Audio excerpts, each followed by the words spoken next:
If you're anything like me, you've been seeing AI pop up everywhere in the last 2 years. Now it's on my phone, it's in my internet searches.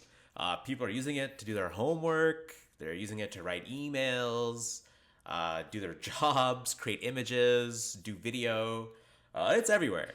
And people keep asking me, like, hey, Nilesh, like, should I be scared? Is it going to take my job? Is it going to come alive? Well, to fully answer that, we need to figure out how it really works, and I think that'll help everyone kind of understand what the state of AI is, where we are right now, and where we're going in the future. So, AI, will it come alive? Well, what it really is at the end of the day, in terms of what most people think of AI, like ChatGPT, it is simply a math equation. It's really good at predicting the next word. So human beings have created this equation that's really good at just predicting the next word. So like, what does that mean? Let's go through an example. Check this out. What is the name of J.K. Rowling's famous magical book series? So let's pretend we put this into ChatGPT, and then we expect an answer, right? So, it goes through an equation or an algorithm, and it predicts what the next word of this sentence is. So the next word here is, of course, Harry. And then here's where the magic happens. Then it loops again, and we go, okay, now let's put this into ChatGPT. What is the name of J.K. Rowling's famous magical book series? Harry, okay? And then it takes this and again predicts the next word. And of course, the answer is Potter. So the final answer, Harry Potter. Okay, and that's literally how AI works right now. Let's go through another example. It just predicts the next word over and over again, okay? So how about this? Who's the famous actor from Top Gun and the Mission Impossible series? You put this in and you get the next word, Tom. And then again, you loop it. Who's the famous actor? Tom, the next word, Cruise. And then you get Tom Cruise as the answer. And so this is insane. Humans have figured out a way really well to predict the next word. And, these two examples, they have definitive answers. Like, the actor here is Tom Cruise. There's no one else who did this. There's only one answer. But it's also good at doing things that don't have a real answer, So let's check out the next example.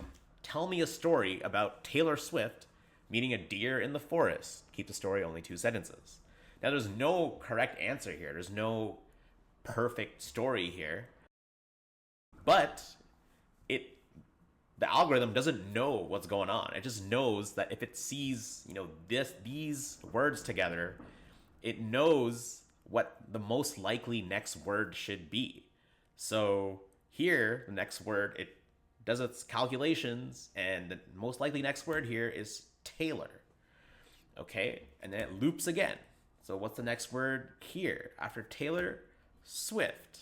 Okay, and it keeps going. Wandered, into, a, quiet, forest, and it keeps looping again and again until it, I guess, creates 2 sentences, and you finally get something like this.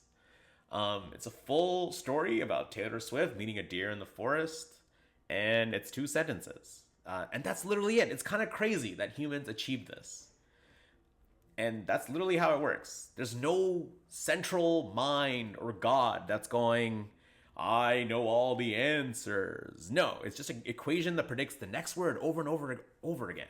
But it's so intelligent, or, in quotations, because it doesn't actually know what's happening. But it seems real. It kind of feels like a human is doing all this. So I have a good example of trying to break that down. Introducing machine learning. AI is made through machine learning, or at least a lot of AI. This is a huge oversimplification, by the way, but let's get into it. So let's pretend we have a kitchen, right? And it's no ordinary kitchen. It's a kitchen full of monkeys. And these monkeys, they don't know what they're doing, okay? They have no idea what's going on. They're told to, stand in front of their stations, and that's it, okay? So bear with me here. These monkeys have no idea what's going on. So this is how AI works, or machine learning works. So you give the food to these monkeys, and this guy gets some corn. Okay, this guy gets some potatoes, bananas, etc. Okay, this guy gets the corn, and he doesn't know what to do with it. So he steps on it, jumps on it, and that's what it does. Okay, and then this monkey gets some potatoes, and then he hits it with a hammer. This guy gets a banana and shoots it with a gun. Okay, this guy gets a carrot, flips it with a spatula, boom. And then they pass it on to the next row or column. And then these guys, they take what the previous monkey gave them, and they might have some food of their own, and then they do something with it. Again, it's completely random, and you keep passing it on again and again. They do something random, and then they pass it on and on until you get absolute garbage. Of course, you got absolute garbage because nobody has any idea what they're doing, right? And so this is how machine learning works, okay? So at the end, you get a result. But then a real chef comes by and he goes, hey, this is not what you guys are supposed to make. You were supposed to make chicken curry with garlic naan. Okay, this is not that. So then he goes to, this is how it works. He goes to, the front row of monkeys, and he's like, hey, you there with the avocado. Why did you boil the avocado? Next time, peel it. And he goes to this guy, like, hey, the tomato, why did you throw it into the oven and boil it for 300 degrees for 30 minutes? Next time, just cut the tomatoes. And he goes to each monkey and he goes like, hey, what you did, just change it a little bit. And then these monkeys go like, okay, you know what, next time I will peel the avocado first. But, to do my job better, the previous monkey has to do their job better. So then they talk to the column before them and they go, hey, next time with your cheese, cut it better. And this monkey goes like, hey, next time, boil your eggs first. Okay? And this guy goes, hey, like, cut your carrots better. Or, cut them at all. And so this process keeps going or propagates all the way back. And, all these monkeys have like a small instruction to slightly improve. And that's literally how machine learning works. If you do this process once, you're not going to get anything amazing, right? Like, it's going to suck. But turns out, if you do this over and over and over again, I'm not even talking about 100 times. Like, that's nothing. I'm talking about hundreds of thousands, millions, hundreds of millions, even 1 billion times. Turns out, if you do this 1 billion times, this actually works. You can actually get a kitchen. These monkeys will create you any meal you want, and really, really well. And that's how machine learning works. It's like a neural network. These monkeys are nodes, and they make really good food. They can make something awesome. And it's crazy. Humans invented something that does this. And this is applied to everything, okay? Before ChatGPT, it was used in YouTube algorithms. If you look on the front page, you get a bunch of recommended videos, and let's say you don't click on any of them, okay? This kitchen, let's pretend now, you're the food here, and then these monkeys are the algorithm predicting what videos you want to watch, and then you're the person at the end too, I guess, and you're going, I don't want to watch any of these videos. So then the monkeys go, okay, like, you know what? This guy didn't watch our videos. He clicked on a cat video.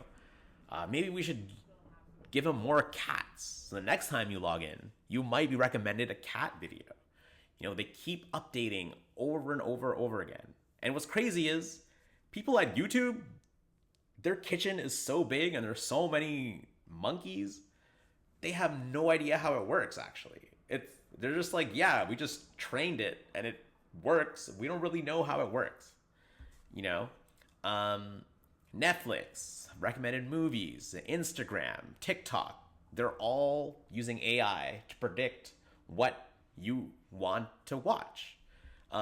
You've probably heard of an AI chess bot that can beat the world champion. You know, in your music, it recommends what songs you probably want to hear. It's on Twitter. It's on your Google search. It's being used in language translation. It's even been used in your bank and finances, right? Okay, so these are all before Transformers. Now, but here's where things went crazy, right? In 2018, Google, these guys, came out with a paper, Attention is All You Need. And that was a paper about a different architecture of neural networks where you add something called transformers, and they look like this. Now, you can look at this and you might understand, I don't really understand how it really works, but essentially, the way it works is, let's go back to our kitchen here. So these monkeys, instead of going one by one, looking behind them and in front of them, they start to look at their neighbors to see what they're doing. So this guy, he has a carrot and he looks above him and he goes like, hey, this guy has eggs. And what's that guy doing? Oh, he has some cheese. And okay, this guy has some chocolate. And so now the monkey has more context. Like, oh, like maybe we're all making some sort of chocolate carrot cheesecake. And so he has a better idea of what to do with his carrot. So Transformers is literally just allowing these monkeys or nodes to look at all their neighboring nodes, neighboring monkeys, and going, they work together collectively. They all look at each other and go, hey, oh, we're probably making this. And then they feed it forward. And that way they have a much better chance of getting it right. With more context, they're able to do a better job. And with this, this has really sped up how AI has evolved. Let's do some more examples. So what does this word mean? Rock. Well, obviously, I mean like a rock, right? He tripped on a rock. Except, do I mean that? Maybe it's, hey, this rock band is great. So based on the sentence, the word can mean different things. And so what Transformers allowed this math equation to do, this neural network, is to look at the entire sentence as a whole and get better context on what the word means. Let's do another example. The word ball. Now, if I asked you, like, hey, tell me what a ball is, you might ask me, like, hey, like, what do you mean? What kind of ball, right? Is it a soccer ball? And even this, some of you might look at it and be like, hey, that's not a soccer ball. It's a football. Or is this a football? You know? Or someone else might look at this and be like, a ball? Obviously, it's like a ball, like in Cinderella. She danced at the ball. So context really matters, of course. And allowing the equation to look at the entire sentence really helped evolve how AI works and made it way more accurate. All right, let's do one more example. So what does this word mean? Tower. You might be thinking of something like this, but let's put it in a sentence. My chocolate mini Eiffel Tower melted yesterday. So this changes what we're thinking of immediately, right? It doesn't mean that tower. It means, oh, an Eiffel Tower. And each of these words change it. So, oh, my mini Eiffel Tower. Okay, so it's not the actual one, but like a replica, and it's mini. And then you go, chocolate. Okay, it's a chocolate mini Eiffel Tower. And okay, melted. Okay, so it's actually a little bit melted. And it keeps every single word here kind of changes what the word means. So again, context really matters. And by allowing to look at the entire sentence, it has a much better idea of what's going on and can much better give you the result that you want. And that's literally how AI works. No matter how much it seems alive and that you're talking to a real human, it literally is just a math equation that can see what's going on around it, and it just knows, it's just memorized. Like, okay, when I see this, do this. And chef is happy, so keep doing that. Chef said do this, so do that. It doesn't know that it's giving you a sentence even. It just knows to do certain things a certain way. Right, so that's basically how AI models work, right? So now that we have a super simplified understanding of how AI works, let's talk about its use cases. I'm sure we've all heard of ChatGPT, right? So that's the most popular one. That's made by OpenAI, and that's what kind of blew up the whole AI industry. But now lots of companies are trying to create their own, right? Because they realize it's pretty powerful. So Microsoft has their own Copilot. You might have used this at work. There's one called Grok, which is made by Elon Musk. And it has complete access to Twitter or X, right? There's one called DeepSeek. It's made by the Chinese government. It's open sourced, and it's pretty good. There's one by Meta, and it's called Llama, and it does the same kind of thing. There's one by Anthropic called Claude, which is really good at coding, turns out. And there's one by France called Mistral that's really good at being free, right? It's called Le Chat, which is pretty hilarious. But there's way more examples than just LLMs, right? Go to my previous video to figure out how to generate images. And the ways those work is you generate one pixel at a time. It just predicts the next pixel again and again and again. And once you can get, pictures done really well, you can get videos. And look at these. These are all generated by AI. Or you just put in a sentence, make me a pigeon in front of the basilica in Barcelona, and this is what happened, right? This is incredible. These all look so realistic, and it's only gonna get better and better. You can use AI to generate music, right? These are all AI generated music. I am no longer me. Right? And this sounds amazing. I can't tell this was made by AI. This looks insane, right? Right? This is insane. And now, I could ask it, hey, I don't know who to vote for, give me a rundown of the Canadian federal elections.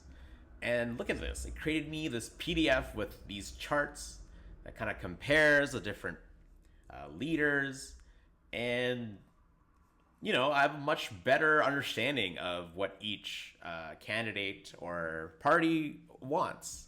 And this would take an intern a week or something to do research and to make this PDF, right? But this was done instantly. It's crazy. The power of AI is insane. And this is just scratching the surface, right?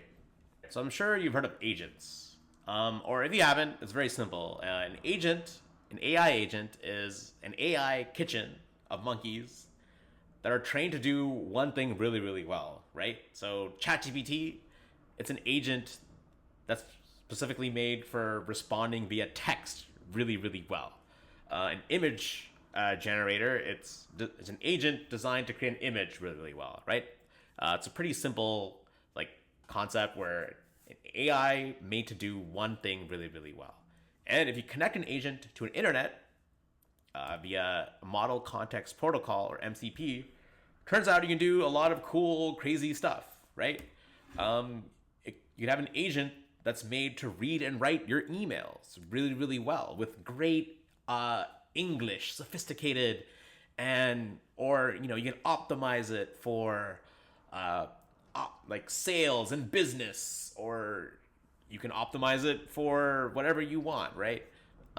Banks use it to control your finances. There's agents made to optimize your spending.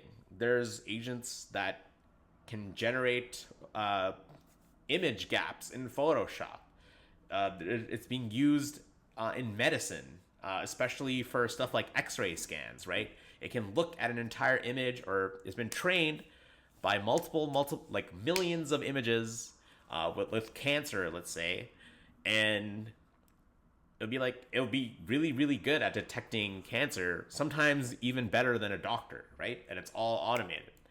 And it's also being used. You can have an agent for law and government, and you can use an agent that's an autonomous vehicle one, right? So Waymo, this is an autonomous vehicle that's in San Francisco right now, completely driverless, and it's made of multiple agents, right? So one agent, might be made for steering, and another one might be good for accelerating and decelerating or staying the same speed, right? Or another agent that's good at changing lanes. And then you put all these agents together, or a network of agents, and you get something insane or very complicated, pretty extraordinary, really, an autonomous vehicle that drives on its own. All right, so that's agents. And so companies are spending billions and billions of dollars on how to make AI better, right? More useful. Agents is one way, but also just to make it more powerful, right? Like AI costs money and computing power, right? So how do you make it better? So there are ways. NVIDIA, which creates chips and computers and servers, and they are trying to make more and more efficient chips, right? Because to make it run faster or compute better, you need better hardware. So NVIDIA is kind of a leader in this right now. Another way to make it better is to have more kitchens, right? You might have seen kind of new buttons emerge in ChatGPT, like search. So this one connects to the internet. So there are monkeys that are given a prompt, and then they like check at each step from the internet. That way they're not just making stuff up, right? Or hallucinating. You might have heard that word, where ChatGPT just kind of makes stuff up, or give you links that don't work. It knows that the human wants a link, but maybe it kind of couldn't find the right link, so it will just give you like a made-up link. Companies are figuring out ways to mitigate that problem. It still happens, but with stuff like search or deep research, which is like a bunch of models, bunch of kitchens like put together, kind of like this. Like at each step, there's like a manager kitchen that goes, okay, like let's make sure that what you're doing makes sense.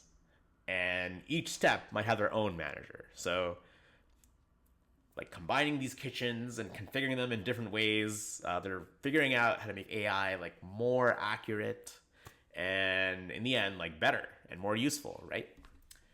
Another way is to make bigger kitchens, like more monkeys, more rows, more columns. And you might have heard news like OpenAI has released a new model with 500 million parameters. And then you might hear like a week later, like Grok has released a model with 1 billion parameters. And then another day it'll be like, okay, Llama from Meta introduced a model with 1.5 billion parameters. And that's essentially what they're doing. They made a kitchen that's bigger, right? With more monkeys and can train better. And they train it millions and millions of times. And again, these monkeys, again, have no idea what they're doing. They don't know that they're working with image or audio or words. They just know that when they get thing, they do thing with it. And that's about it. They get thing and do thing with it. And you can arrange kitchens in multiple different ways to make it better, right? And then there's one more like kind of final goal of AI. Like instead of agents, we want like a more general AI that can kind of do everything, right? And they call it artificial generative intelligence, or AGI. It kind of thinks and acts like a human. And we're not close to that yet, but just thought I'd mention it because it's like one of the goals of AI, right? And you might be hearing all this and be like, all right, like that's cool, but I'm scared. And very reasonably so. You probably should be scared. I'm one of the most optimistic people I know, okay? And I'm scared, right? So, like, why are we scared? You know, you might be like, hey, I might lose my job. And lots of people are losing their jobs because, quite frankly, a lot of jobs can be automated, right? You might be scared that, like, will it come alive? Will it become self-aware? And, I don't think we're even close to that. The monkeys have no idea what they're doing. The AI has no idea like what's happening. It's just trained to do something very, very well. It's trained to make words. It doesn't know that it's even dealing with words. It's just trained to do it very well. The idea that we're close to, an AI becoming sentient, we're way off. Like we're not even 25, 50% of the way there. We're like, not. It's the concept of this one day going, I'm alive. That's like way out of the realm of possibility right now. So I'm not worried about this personally. But humans can use AI for bad stuff, and that's for me what's the scariest, right? Because humans are using it for bad stuff. What if AI is so powerful, right? What if it gets in the hands of terrorists? They can have drones that can have image recognition and shoot everyone at once. And there's not much we can do about it, right? There's so much power. Or billionaires. They are investing, everything into AI. Why? Because it gives them so much power. And what would happen if once they have all this power, they decide, screw everyone else. You guys can live over here. And we're gonna live up here. You guys live in this gutter, right? And you guys can't do anything about it because we have so much power. We can do whatever we want. That could happen. And another risk is humanity might become dumber. There's already studies going hey, you guys can't think critically anymore because AI does all the work. So as a result of that, a lot of humans are becoming dumber. So these are all legitimate things to be worried about, right? All right, so what are some ways we can stop these potential scary futures from happening? Well, we can make it open sourced. And you might have heard a couple months ago, China releases their own ChatGPT called DeepSeek, okay? And that sort of, in my opinion, changed the course of humanity. Because before DeepSeek, everything was closed source, which means, yeah, you can use ChatGPT online, but you don't really know how it works. You have to pay to use it a lot, but not anymore. With DeepSeek, they found a way to make it cost way less resources, and they give us the code. They give us the code behind, how ChatGPT works. They've made it open sourced. Okay, anyone can download that model onto their computer and use DeepSeek as much as they want, assuming they have a good enough computer. But what DeepSeek also did is made sure you don't need a very good computer to run it either. So now everyone has access to this amazing power, which is amazing. Kind of like the internet, anyone can use the internet for free. Now anyone can use ChatGPT or an AI for free as much as they want, right?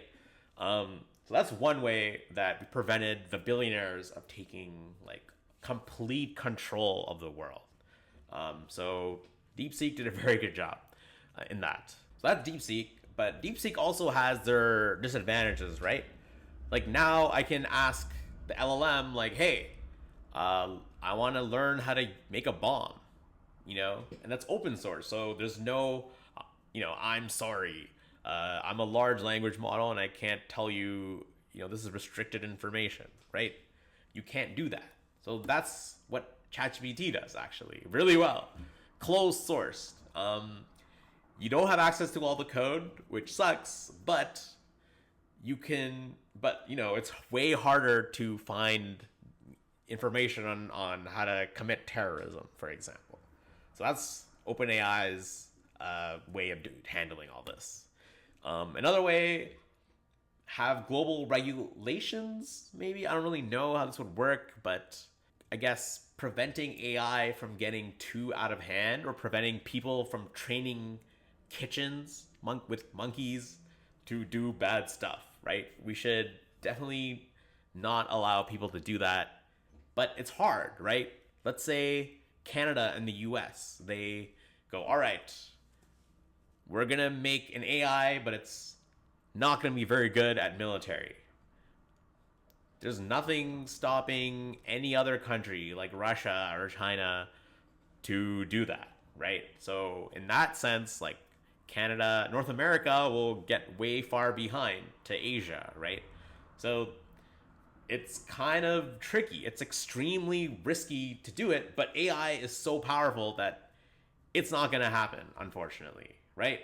You might be listening to all this and be like, okay, like I get AI, it's useful, but it's way too risky, right? It's too much power into every human's hand.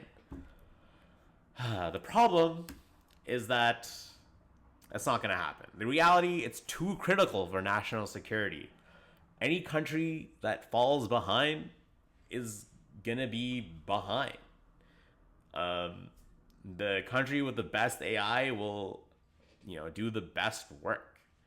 So AI is not gonna stop. It's gonna be around. The only thing we can do is to make AI safely, right? And it's gonna be tough. It's gonna be risky. There's nothing we can do to stop it though. So what we got to do, in my opinion, is just make sure that we make AI safely. And I can talk about this in another video because I don't really know how we're going to do that. But not all is death and gloom. So AI isn't going anywhere. And there are so many risks. Despite being the crazy optimist that I am, it's pretty scary. But there are also so much potential with AI. There's so many things we can accomplish now as a human race that we couldn't before, right? So I want to end the video on a positive note. Let's talk about introducing the bright side of AI, right? I want everybody to imagine a world where all your food is automatically taken care of, and all your basic human needs are taken care of, right? You get internet, food, a place to live. It's all automatically created with robots, right? Humans will need to work. Work can be voluntary. That can happen. Stuff like medical breakthroughs are way more likely to happen. Stuff like solving cancer are orders of magnitudes more likely to happen now in our lifetime. People will be living longer. People will be solving more diseases, right? So there's so much we can do in the field of medicine. Energy. We can have the world work off of natural resources and not be worried about global warming and all that stuff. And stuff that's only been science fiction, right? Like fission, like creating energy on its own. That is way more possible. I mean, that's still a few decades out, I think, but it's now way more possible. And stuff like, Star Trek, where you can just ask for a burger. We can materialize anything with this technology, right? And I want to dedicate actually a whole video to stuff like this because I feel like nobody is actually talking about potential futures. People are getting kind of stuck in politics and economy and capitalism and colonialism that we're kind of forgetting as humanity. Like, hey, like, what are other ways to live? Like, let's maybe break down or change the way things work to make stuff like this more possible and stuff like this way less likely to happen, right? So that's about it. That's a very condensed way of how AI works and kind of the state of AI and the possible futures. I'm Nilesh. Thanks you so much for watching. If you made it this far, be sure to like and subscribe, and I'll see you guys next time.